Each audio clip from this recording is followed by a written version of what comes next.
My name's Brooke and I'm 22. I spent a year in residential care and I have a wee girl who's 4. At the moment I like this little one when she behaves and going out and boxing definitely. Got interested in boxing because a friend. I went to do it through just fitness. I think it makes you feel so much better if you're like emotional or angry. Makes you feel better after training. Been doing it for about 3 years. Do some warm-ups and then we'll go through pad workout and technique.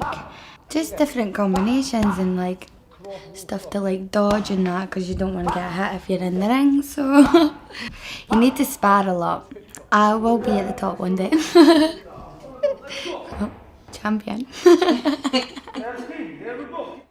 When I went into care, I was 15. At the time, I was told riot, so yeah, I was a bit mad. Like all through the week, it was great, but I loved it. I loved going out at the weekends with my friends and just disappearing for 3 days on end. So yeah, I was quite hard to control, but yeah.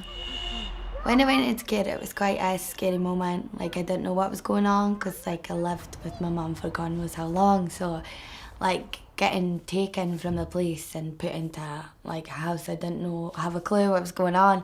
It was quite terrifying and like traumatising. No one really spoke to you and told you what was happening or like what was going to happen or why you were here. So yeah, it's traumatising. It's quite terrifying. I got taken from the police and I got put into a residential unit and where I had to sleep on the couch for the night.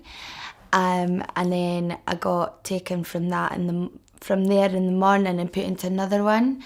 And I was like, obviously they were just caring, but they were trying to force us to eat when they didn't want to eat and stuff. It made me feel angry and I was acting out more when I wasn't listened to. Like people weren't really seeing the real reason why you were acting out. Like no one listened to how you felt and how they could resolve it.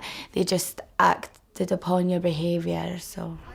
Developing good relationships and finding someone to talk to and trust was key to the support that Brooke needed through these difficult times. Everybody needs relationships in their lives, positive relationships, not dipping in and out, but having that continuity, feeling that you're loved as well. That's something that we all need. Nowadays, advocates often work alongside young people to give them the support and advice they need. So our role as an advocacy worker is to build that relationship up with the young person and be their voice where they aren't able to speak up for themselves in what is really quite a complex system and navigating their way through. So you're supporting the young person, navigating their way through the system and being their voice and speaking up for them. I think, like, I never really got told about advocacy when I was in care.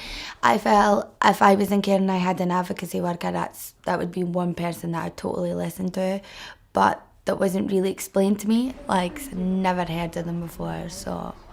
At 16, Brooke was allowed to make a decision about whether she wanted to stay in care or leave. She decided to leave and live independently, but looking back, realises that this may not have been the best choice.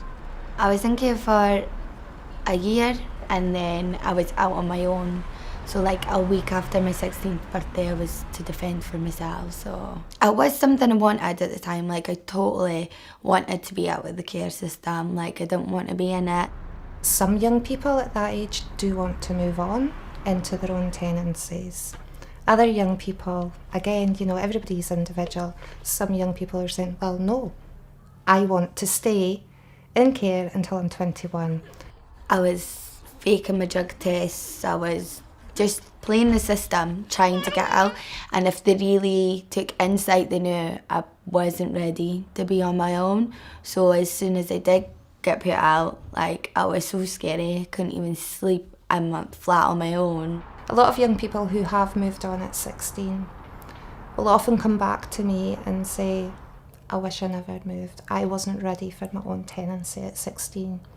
I definitely think I shouldn't have got out at that moment in time. I'm just lucky that I did like go take the right route and I didn't just totally go off my head or even worse like be murdered or something because I was going about with the dodgiest of people. So yeah, I shouldn't have got let out at all, not at all. Young people in care, if they're saying something wrong, you need to take like that into consideration and look deep down into that and understand that something is wrong and how they're acting out and how they're doing this is because there's always something behind it.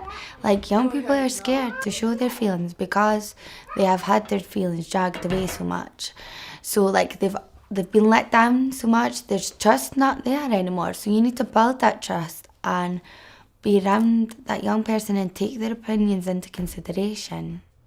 The most important thing was, I think, my gran and my key worker. Just because they gave you that sense of love and they knew that you weren't alone no matter, like, because you just had your world tipped upside down. So, like, not really blaming you for what's happened, but just trying to help you. And it was definitely a sense of love, like, love is a big part. Young people in care should expect the same as we would all expect from our mums and dads. To make that better, like, I just feel all residential workers need to open up their hearts a bit and feel that sense of love without the fear. You're their role model at the end of the day, so you should be standing up and being there like you would your own kids. My message to young people in care is you're not alone and there's always a light at the end of the tunnel, and no matter how low and down you feel, you're not the only one going through that situation. There's loads of people there to help you along that way, and you'll get there, I promise.